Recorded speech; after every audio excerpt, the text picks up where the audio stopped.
حضرت مولانا قاضی احسان احمد شاہ شجاعبادی رحمۃ اللہ علیہ انہیں ایسے لطیفہ سنایا کہ میں گاڑی میں سفر میں اسٹیشن سوار ہوا تو ایک آدمی بیٹھا ہے پہلے، گاڑی دیکھ کر کہنے لگا مولانا میں پی ایچ ڈی کر کے ہوں عربی میں امریکہ سے، اسلام کی بہت سی کتابیں پڑھی ہیں، یہ جو آپ لوگ نماز پڑھتے ہیں اس کا ذکر کہاں ہے؟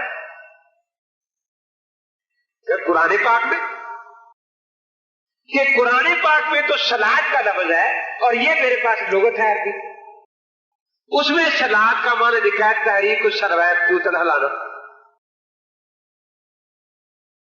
یہ جو آپ ایک رکوع دو سجدے پتہ نہیں کیا کیا رکھتے بنائی ہوئی ہے، یہ کہاں سے آپ نے لی ہے؟ انہوں نے فرمایا کہ جتنا لفظ صلاۃ متواتر ہے اس سے زیادہ یہ عمل برباد ہوتا ہے۔ جس امت نے ہمیں لفظ صلاۃ پہنچایا اسی امت نے تواتر کے ساتھ یہ عمل نماز بھی ہمیں پہنچائی۔ کہنے لگا کہ عجیب ہے، ایک مولوی ہمارے یہاں رہتا ہے، حالانکہ میں صبح اٹھ کر 7-8 بیٹھ کے اس کے سامنے لگاتا ہوں تاکہ گزرے ہل جائے، لیکن وہ پھر بھی کہتا ہے یہ نماز نہیں پڑھتا۔ بعض اوقات میں اس کے سامنے دوڑ لگاتا ہوں اور پھر بھی مجھے کہتا ہے نماز نہیں پڑھتا۔ میں جس نے دکھاتا ہوں کہ دیکھو صلاۃ کا معنی ہے تحریک السروات۔ القائی صاحب فرماتے ہیں کہ میں نے مسکراتے ہوئے کہا کہ بھی آپ کو مولوی سے ڈرنا چاہیے، صرف اللہ سے ڈرنا چاہیے۔ کہ اللہ سے تو میں ڈرتا ہوں، تو قیامت کو اللہ نے حساب لینا، مولوی نے یہ اللہ نے، تو فرمایا کہ پھر آپ کو کیا ضرورت ہے مولوی صاحب کے سامنے بیٹھ کے لگانے کی اور دوڑ لگانے کی؟ جب رات آپ بیوی کے پاس گئے تھے تو نماز باجماعت ادا ہوگی، تو صبح مولوی صاحب کو بیٹھ کے لگا کر دکھانے کی کیا ضرورت؟ لغت کے مطابق تو ہو گئی تھی نا اور باجماعت ہو چکی، تو اس لیے آپ کو کیا ضرورت پڑی اس کام کی؟ تو اب مسئلہ یہ ہے کہ یہ لوگ کہتے ہیں کہ اللہ کا قرآن سمجھنے کے لیے ہمیں حضور پاک کی ضرورت نہیں، عثمانی کی ضرورت ہے۔ جن پر قرآن نازل ہوا انہوں نے قرآن نہیں سمجھا اور عثمانی صاحب نے سمجھ لیا۔ جو آیت آدھی پڑھتا ہے آدھی پڑھتا ہی نہیں، آدھی لکھتا ہی نہیں۔ حاصل پر کے قریب کو فتح والا پول ہے نا، میں وہاں گیا تو ایک آدمی اس کا رسالہ لے کر، اس کے کراچی رہتا تھا کہیں، یہی رسالہ لے کر میرے پاس آیا، پڑھتا آ رہا تھا، کہتا جی آپ دیکھیں صحیح جی بڑی تحقیق کی ہے میں نے کہا اچھا دکھاؤ کیا ہے؟ تو یہ تھا اس کا رسالہ عذاب برزخ اس کے ہاتھ میں۔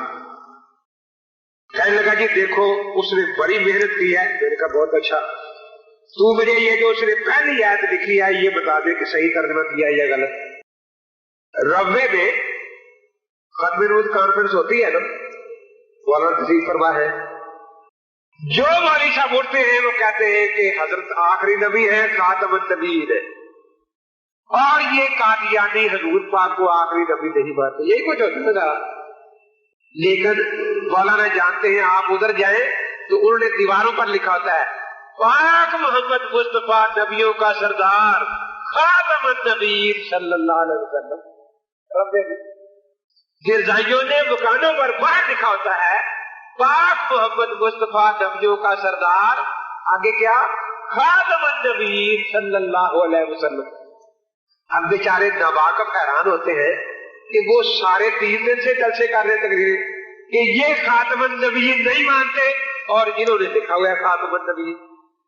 تو بات اصل میں کیا ہے کہ انہوں نے لفظ خاتم النبیین نہیں چھوڑا لیکن اس کا معنی بدل دیا۔ ہم کہتے ہیں خاتم النبیین کا معنی ہے آخری نبی، ہم نہیں کہتے جن پر آیت نازل ہوئی نے فرمایا لا نبی بعدی۔ اور جس طرح یہ آیت متواتر ہے اسی طرح وہ حدیث بھی متواتر ہے جو اس کا معنی ہے۔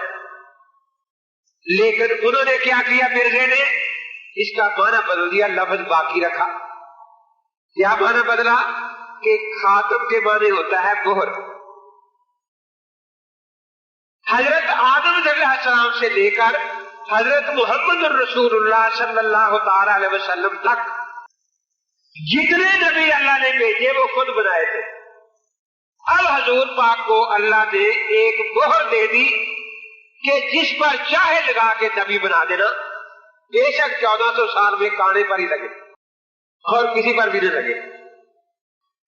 تو انہوں نے خاتم النبیین کا معنی کیا کیا؟ نبی کر. نبی حقیقت الوحی میں لکھا ہے حاشیے پر آپ خاتم النبیین ہے کیونکہ آپ کی روحانی توجہ نبی تراج ہے. خاتم کا معنی تھا آخری نبی، اور وہ کیا معنی کرتا ہے؟ نبی تراج، نبی بنانے والے. اب جو ربے میں انہوں نے لکھا ہوتا ہے ان کی مراد وہ معنی ہوتا ہے کہ یہ نبی تراج، اور یہ جو جلسہ ہوتا ہے وہ اس کا صحیح معنی بیان کرتے ہیں.